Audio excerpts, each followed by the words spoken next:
Buenas noches, barranqueñas y barranqueños.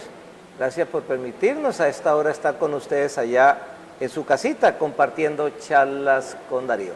Agradecerle también al portal de noticias de opinión barrancabermejavirtual.com que de manera permanente sube nuestro programa. Igualmente al canal de internet barrancabermejavirtualtv.com, quien también a esta hora en directo pueden ver nuestro programa.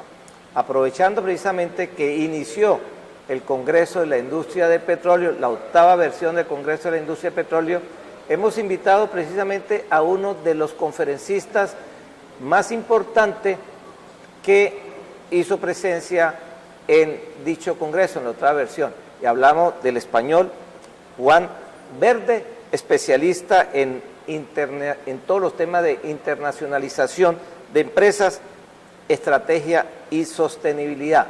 Juan, buenas noches, qué rico tenerlo aquí en Charlas con Darío. Es un placer, Darío. Háblenos un poquito antes de tocar varios temas. Primero, ¿quién es Juan Verde?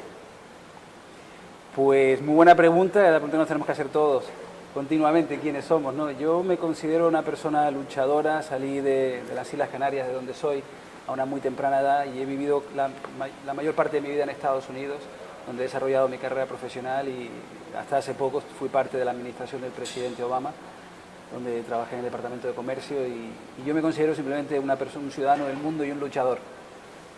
¿Cómo se llega a cumplir ese sueño americano? Aquí en Latinoamérica, en Colombia se habla mucho, pero cuando uno se pone a averiguar la vida de Juan Verde, pues ve que una persona de origen humilde que sale no de una ciudad importante de España, llega a codiarse con lo más poderoso del mundo, no solo también con Obama, sino que lo veo mucho en la tendencia demócrata en los Estados Unidos, también con Bill Clinton, con Hillary Clinton, el vicepresidente Al Gore. ¿Cómo hace para uno llegar a ese nivel? Pues yo siempre digo que a mí nadie me tiene que convencer de que existe el sueño americano. Yo me fui a una muy temprana edad, con 15 años, y a base de trabajo, yo creo que también tiene mucho que ver con el sistema norteamericano, que cree en la meritocracia. No importa quién eres, no importa de dónde vienes, no importa cómo te apellidas, lo importante es lo que estés dispuesto a dar al proyecto, a tu comunidad. Y en ese sentido yo creo que me encontré un caldo de cultivo perfecto en Estados Unidos, como inmigrante, como han hecho muchísimos colombianos y muchísimos barranqueños y barranqueñas en Estados Unidos, que han llegado con muchas ganas de comerse el mundo. ¿Cómo llega a Obama? Pues yo sorprendentemente empecé a trabajar para Hillary Clinton. En el proceso de primarias hubo una pelea entre Hillary Clinton y Obama para conseguir la nominación del partido. Y yo empecé con Hillary. Cuando Hillary abandonó, tuve la gran fortuna de que el equipo de Obama me pidió que me uniese a su campaña, y fue así como me incorporé. ¿Qué tal es Obama como persona? Pues yo creo que es una persona que pasará a la historia, francamente, como uno de los presidentes, intelectualmente hablando, más preparados y sobre todo más inteligentes que ha tenido Estados Unidos en mucho tiempo. A nivel personal, lo que yo admiro de él es el hecho de que se siente igual de cómodo hablando con un presidente que con la persona o el señor que le limpia la oficina, y esa capacidad de llegar, de empatizar, lo hace para mí un ser humano francamente admirable. Usted hablaba por ahí en alguna parte de virtudes y habilidades que hacen a los líderes que sean únicos. ¿Cuáles son esas virtudes y habilidades que tiene hoy el presidente Obama? Yo creo que el presidente Obama ha demostrado, desde luego en su primer mandato y ahora también en el segundo, una capacidad de trabajo única. Cuando lo ves, incluso te das cuenta que ha envejecido mucho en los últimos 5 años, pero tiene que ver con esa capacidad de perseverancia, de intentar buscar soluciones y de intentar también que en este caso los republicanos, el partido enemigo de los demócratas, se sienten a dialogar. No siempre se consiguen los objetivos, pero yo creo que si tuviese que pensar en una palabra que lo defina a él, te diría que es un hombre luchador y perseverante. Usted ha sido asesor de él, pero le van a quedar 3 o 4 años muy difíciles al presidente porque perdió la mayoría en las 2 cámaras.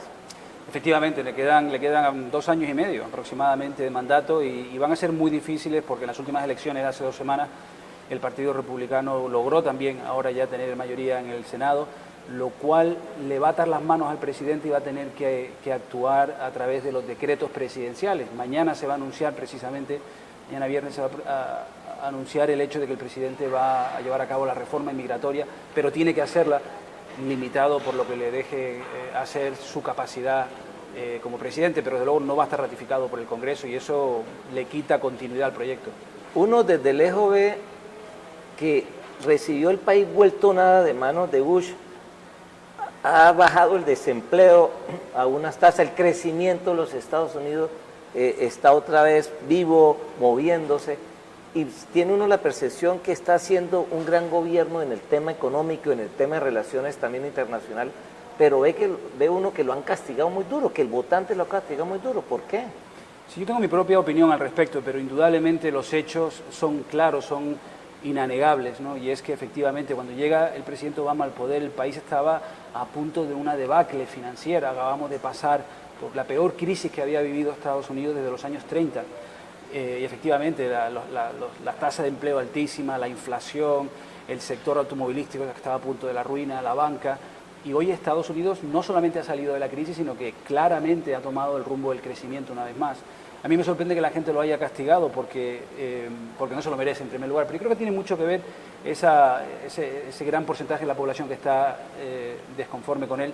Creo que tiene mucho que ver con la cantidad de dinero que se han gastado los grandes poderes, los grandes sectores de interés económico. Obama se ha enfrentado al sector de la defensa, se ha enfrentado al sector armamentístico, se ha enfrentado al tabaco, se ha enfrentado a las grandes petroleras, y son sectores que se ven amenazados por este nuevo plan que tiene el presidente de modificar y transformar por completo el modelo económico del país.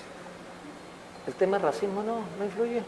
Yo creo que no, yo quiero creer, y francamente mi opinión es que si fueron capaces de elegirlo, a pesar de ser un hombre de color, y de reelegirlo. Y de reelegirlo. Yo creo que el tema del racismo, obviamente sí hay racismo, el que diga que no hay racismo en Estados Unidos no conoce la idiosincrasia de ese país, pero no creo que sea el factor más importante. Yo creo que para mí el factor importante es que los republicanos, por darte una idea, el presidente llevó a cabo la reforma sanitaria. Habían 44 millones de norteamericanos que no tenían acceso a un sistema mínimo, digno de sanidad pública, como tienen ustedes aquí en Colombia. Nosotros los americanos no lo teníamos y este presidente lo ha conseguido. La campaña de Obama costó 920 millones de dólares. El sector de la sanidad privada se gastó casi 2.000 millones de dólares en intentar matar ese proyecto de ley. Eso te da una idea de lo que estamos hablando. Jamás antes había invertido tanto dinero en intentar acabar con la credibilidad de un presidente. Estamos charlando con Juan Verde, él es español, vino a participar en la 8ª versión del Congreso de la Industria de Petróleo y vamos a hablar ahorita de lo que él sabe, de lo que él es experto. Ya volvemos.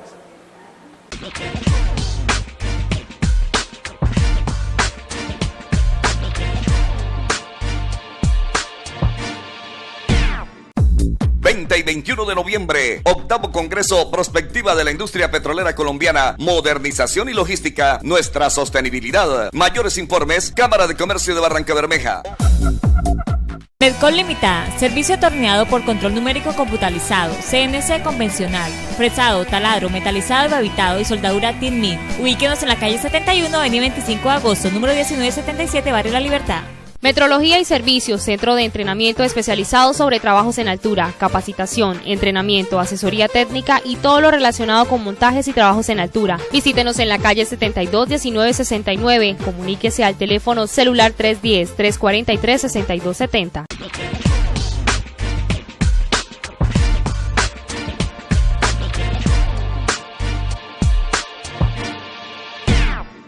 De regreso aquí en Charlas con Darío, esta noche estamos grabando desde el Hotel San Silvestre, en el Centro Comercial San Silvestre, y le damos las gracias precisamente a la administración del hotel por permitirnos llevar hoy Charlas con Darío desde aquí, desde el lobby de la recepción del hotel.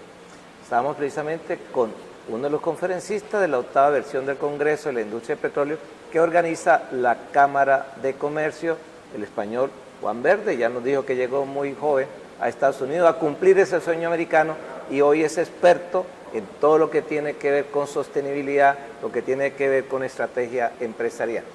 El tema de sostenibilidad empresarial ese es el tema central de la conferencia que usted dio hoy en Barranca Bermeja. ¿Cómo se logra? Yo creo que lo primero es entender que la sostenibilidad para mí no significa otra cosa que, desde un punto de vista empresarial, que las compañías puedan ganar mucho dinero durante mucho tiempo. Aquí tenemos que acabar con la visión que tienen muchos del corto plazo, ¿no? Que no cuidan el medio ambiente, que no toman en consideración el legado que queremos dejar a nuestros hijos y a las generaciones futuras. Yo hoy, en mi conferencia, de lo que estoy hablando es precisamente de que las empresas tienen que tener una visión más a largo plazo y de que precisamente la sostenibilidad es la ventaja competitiva, no solamente para las empresas, sino también para las regiones, como esta, en Santander y particularmente esta ciudad, que la sostenibilidad puede convertirse en su ventaja competitiva. ¿Cómo lograr sostenerse uno en ese mundo globalizado? ¿Cómo ser que las empresas, sobre todo colombianas, puedan permanecer en los mercados internacionales por mucho tiempo? Yo creo que lo principal es apostar por la innovación. Hoy el mundo lo tiene muy claro y es que sabemos que las economías que logren ganar la batalla de la innovación serán los grandes poderes económicos del siglo XXI. ¿Qué quiero decir con eso? El hecho de que China seguirá fabricando los teléfonos, China será durante mucho tiempo más un sitio donde la mano de obra es mucho más barata que en otros sitios, pero lo que tiene que apostar Colombia, en mi opinión, es por el capital humano, tiene que apostar por la educación, por la formación, y eso pasa por la innovación, es apostar en los empleados, por ejemplo, las compañías tienen que buscar formas de ser más eficientes, de hacer más con menos. Antes, hace una generación, un empresario aquí en Barranca Bermeja podía innovar una vez y montar una fábrica y de esa innovación vivían él y las siguientes 2 generaciones. Hoy en día no. Hoy en día el ciclo de vida de los productos es más corto, la competitividad es continua, tienes que preocuparte de lo que están haciendo en China, en India, en Brasil. Por consiguiente, yo creo que la clave del siglo XXI es la innovación continua. Tenemos que reinventarnos una y otra vez. Usted es experto en comercio exterior y trabajó precisamente en el gobierno Obama asesorando parte al presidente Obama en ese tema. Desde allá, desde el gobierno de los Estados Unidos, ¿cómo ve al sector empresarial colombiano? ¿Cuál es la percepción que se tiene? Pues yo creo que, en mi opinión, Colombia tiene una gran ventaja en comparación a otros países de la región y es que tiene la generación, si bien es cierto que hay mucho por hacer todavía, pero hay muchos jóvenes, esta nueva generación de jóvenes muy bien formados, ese capital humano que tiene Colombia yo creo que debería aprovecharlo, ¿no? Mucho más y desde luego se ve como un país que va por la vía correcta desde un punto de vista macroeconómico, los indicadores del país son muy positivos, yo creo que tiene una asignatura pendiente y esas reformas estructurales, ¿no? Hay que apostar una vez más por la educación más a largo plazo, hay que buscar más equidad y la transferencia hacia las clases medias y bajas que tienen que mejorar su condición. Un tema que preocupa hoy al mundo y que usted como analista también económico, el tema del petróleo. Y lo digo porque estamos precisamente, y en el Congreso de la Industria de Petróleo se va a mirar hacia dónde va el petróleo. Desde el punto de vista suyo, ¿qué está sucediendo en este momento en el mercado petrolero? Yo creo que son momentos de grandes cambios para el sector petrolero. Mi teoría y de lo que hablo en mi presentación es que las empresas petroleras tienen que entender que no son solamente gestores de petróleo, son gestores de energía. Y lo cierto es que de cara a los próximos 20 o 30 años, el petróleo seguirá jugando un papel importante, pero vamos a ver cada vez más otras fuentes de energía alternativa, como las energías renovables, la solar, la eólica, la geomotriz o, por supuesto, incluso la energía que viene del mar y de las olas y de los océanos. Y ya no es... La gente dice que esto es futurista. No, es que ya las economías más importantes del mundo están luchando y están llevando a cabo grandes inversiones para posicionarse como los líderes de las renovables y de la innovación. Y yo creo que las petroleras y el sector petrolero tienen que entender que el futuro es muy distinto. Jugarán un papel importante, pero ya no son la única opción que hay en el mundo. Yo tengo una percepción, puedo estar equivocado, es que la industria del petróleo, no solo nacional, sino internacional, no son competitivos, son unas empresas que viven en una grande margen de utilidad y entonces cuando uno se pone a analizarlo al final terminan siendo derrochadores y no son competitivos. Usted, desde el punto de vista suyo, ¿cómo las ve? Una vez más, yo creo que tomando en consideración que los precios de las energías renovables van bajando, la eficiencia energética se convierte en una necesidad. O sea, la gente cuando hablamos del sector petrolero, yo lo que creo es que hay mucho margen para ser más eficiente. Y a medida que estas otras opciones se vuelvan más viables, más baratas y más de presente, el sector petrolero va a tener que buscar la manera de ser más competitivo, desde un punto de vista de eficiencia y desde un punto de vista de precios. Para poder sobrevivir. Para poder sobrevivir, y yo creo que ahí Barranca Bermeja puede jugar un papel importante para utilizar la gran riqueza que tiene desde un punto de vista petrolero, los recursos que tiene, pero para diversificar su economía, aprovechar estos momentos, porque sabemos que a 20 o 30 años el panorama va a ser muy distinto. Tienen que llevar a cabo esas grandes inversiones y esas grandes reformas en estos momentos, los próximos 5 o 10 años. El futuro es la logística. Barranca tiene un gran potencial en el tema, en los nodos multimodales y en el tema logístico. ¿Cómo se está moviendo precisamente el gran mercado en el tema de la logística? Yo creo que es un sector estratégico y un sector de futuro, no solamente en el mundo, sino en Colombia en particular. Creo que Barranca Bermeja puede jugar un papel importantísimo. La asignatura pendiente de Colombia, en la opinión de muchos expertos con los que yo hablo en Washington y el Banco Mundial, en el Fondo Monetario, creen que Colombia tiene que llevar a cabo una gran inversión en infraestructura. Carreteras, volver a recuperar la navegabilidad de sus grandes ríos, el ferrocarril o, por supuesto, las grandes carreteras y viaductos que permitan sacar la materia prima, las riquezas que tiene el país del interior a las costas. Pero tenemos un atraso muy grande en eso. Pero tienen que llevarlo a cabo, es la asignatura pendiente de este país, y ahí esta ciudad puede jugar un papel importantísimo como hub, como nudo, como centro logístico de distribución. Yo creo que puede ser muy interesante como fuente de riqueza para esta región. Estamos charlando, él es Juan Verde, experto en economía, comercio y política, y vamos a hablar en el otro bloque precisamente de esas dos pasiones que él maneja, comercio y política. Ya volvemos.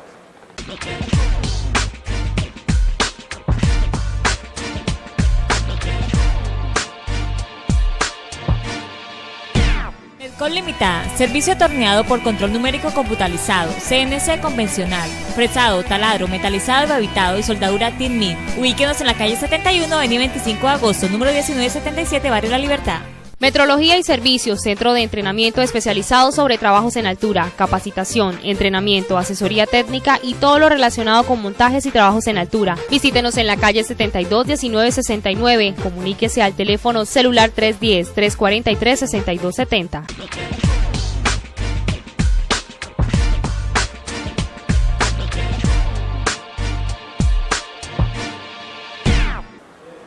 De regreso esta noche en Charlas con Darío, charlando con el asesor económico y político, el español Juan Verde, quien también le trabajó para el gobierno del presidente Obama. Juan, ¿cómo hace para combinar los dos temas? Uno generalmente, cuando me puse a mirar quién es Juan Verde, lo describen en todos lados, asesor económico y político.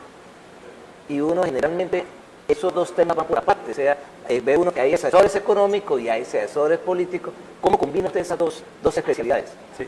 Pues efectivamente, creo que hay una percepción, una opinión errónea de que el político tiene que ser político y el economista tiene que ser economista, pero en mi opinión lo uno y lo otro tienen que ir de la mano. Yo creo que para los políticos sería muy importante el que en algún momento en su vida fuesen empresarios o trabajasen en el sector privado, que entendiesen las necesidades y las dificultades del sector privado. Y por otro lado también creo que para el economista o incluso para el empresario debería también entender la visión que tiene un político. Toma decisiones de manera muy única, no siempre pensando en la rentabilidad, no siempre pensando en lo que es mejor para la empresa.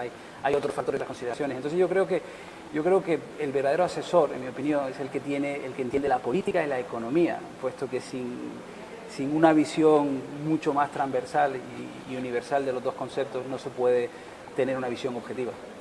En el 2013, me puse a investigarlo, en 2013 usted publica un libro, Soñar es poder.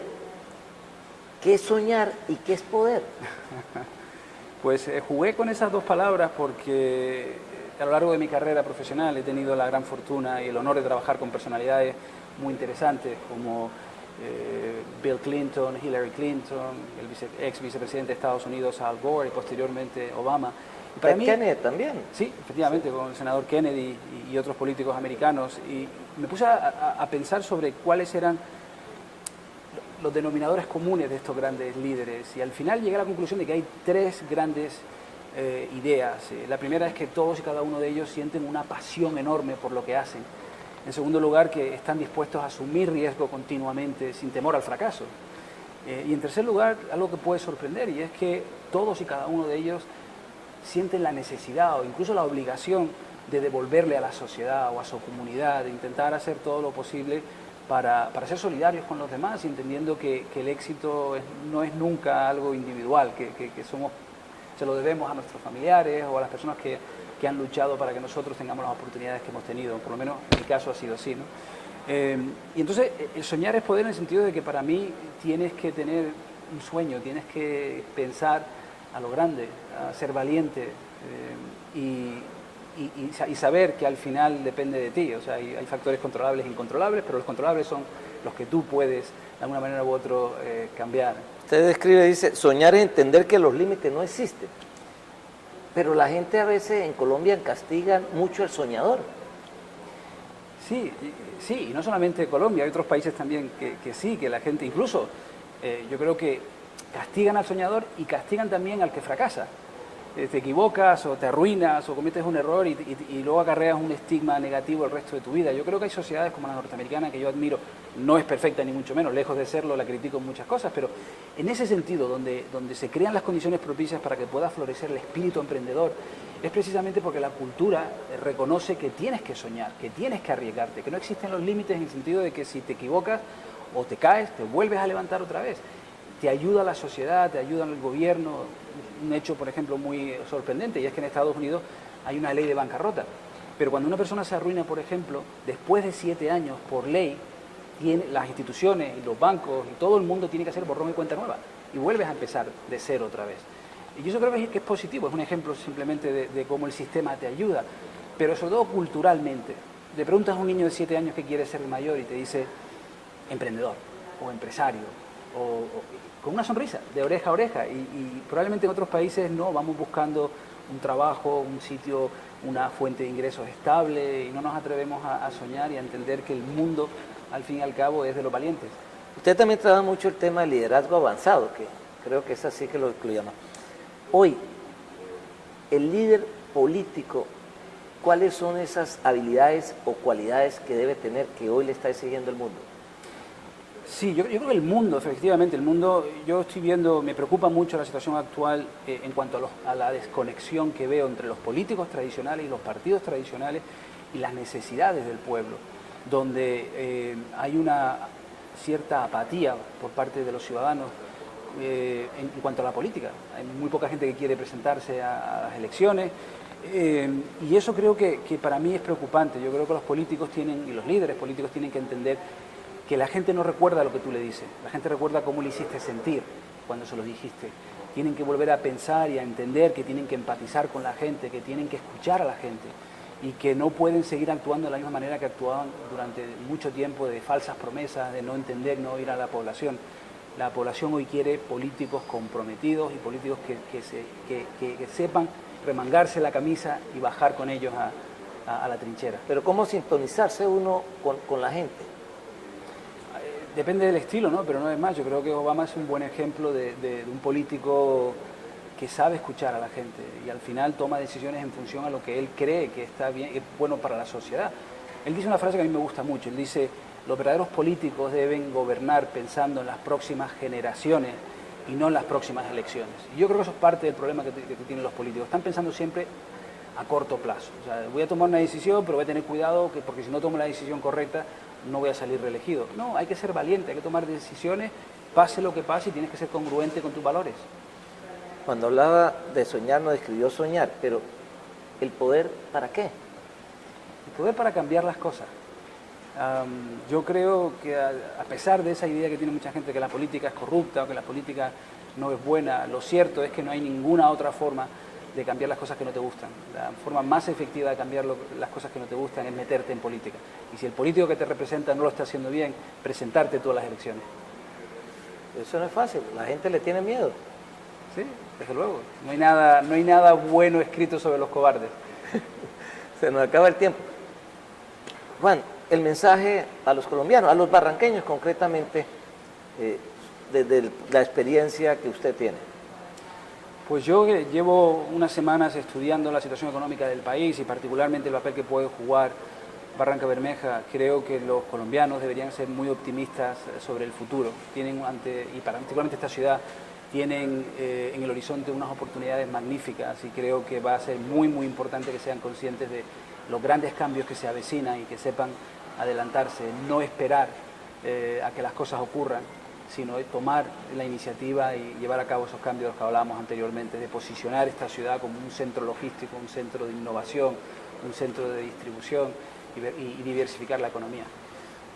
Una pregunta que se me escapaba. Si usted le pudiera mandar hoy un consejo al presidente Santos, que estamos en el proceso hoy, en un momento tan crítico en el tema de los diálogos de la paz, ¿qué le diría? Que persevere y que no se olvide de que hay muchísimo en juego. Llevo mucho tiempo en política para saber que no me gusta emitir opiniones negativas sobre los presidentes ni sobre los gobernantes, pero más que una opinión sobre lo que debería ser, sí diría que piense que esto es una oportunidad histórica para el país y que ojalá se llegue a algún tipo de acuerdo para que finalmente vuelva a haber paz en este país. Bueno, Juan, mil gracias. Realmente un placer haberlo tenido en Barranca, haberlo tenido aquí en Charlas con Darío, y ojalá pues esa enseñanza que nos dejó hoy en la conferencia y aquí en Charlas con Darío, pues aprendamos de esos temas que tratamos hoy.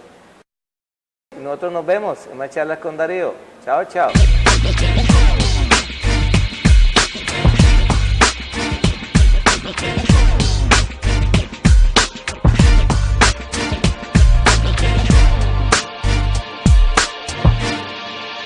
Luchadora, salí de las Islas Canarias, de donde soy, a una muy temprana edad, y he vivido la mayor parte de mi vida en Estados Unidos, donde he desarrollado mi carrera profesional, y hasta hace poco fui parte de la administración del presidente Obama, donde trabajé en el Departamento de Comercio, y yo me considero simplemente un ciudadano del mundo y un luchador. ¿Cómo se llega a cumplir ese sueño americano? Aquí en Latinoamérica, en Colombia se habla mucho, pero cuando uno se pone a averiguar la vida de Juan Verde, pues ve que una persona de origen humilde que sale no de una ciudad importante de España, llega a codiarse con los más poderosos del mundo, no solo también con Obama, sino que lo veo mucho en la tendencia demócrata en los Estados Unidos.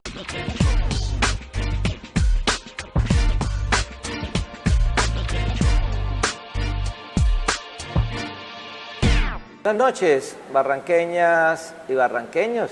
Gracias por permitirnos a esta hora estar con ustedes allá en su casita compartiendo Charlas con Darío.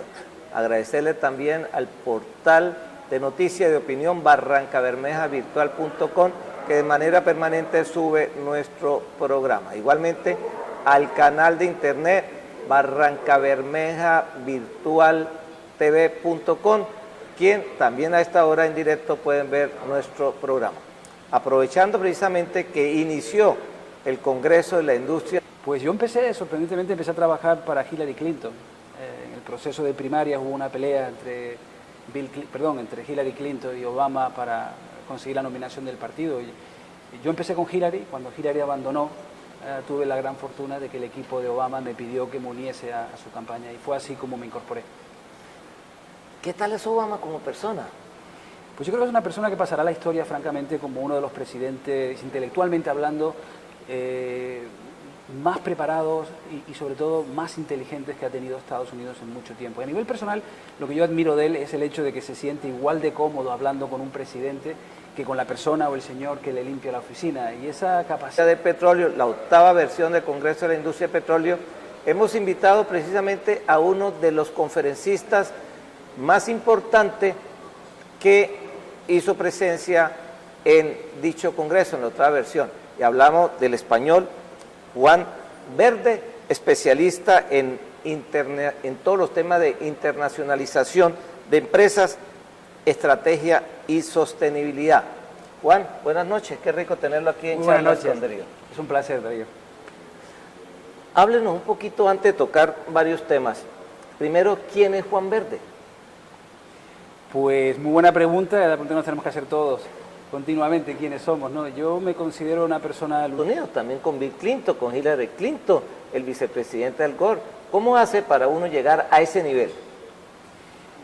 Pues yo siempre digo que a mí nadie me tiene que convencer de que existe el sueño americano. Yo me fui a una muy temprana edad, con 15 años, y a base de trabajo, yo creo que también tiene mucho que ver con el sistema norteamericano, que cree en la meritocracia. No importa quién eres, no importa de dónde vienes, no importa cómo te apellidas, lo importante es lo que estés dispuesto a dar al proyecto, a tu comunidad.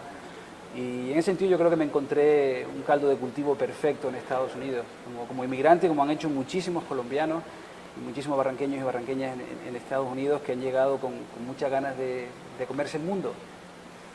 ¿Cómo llega a Obama?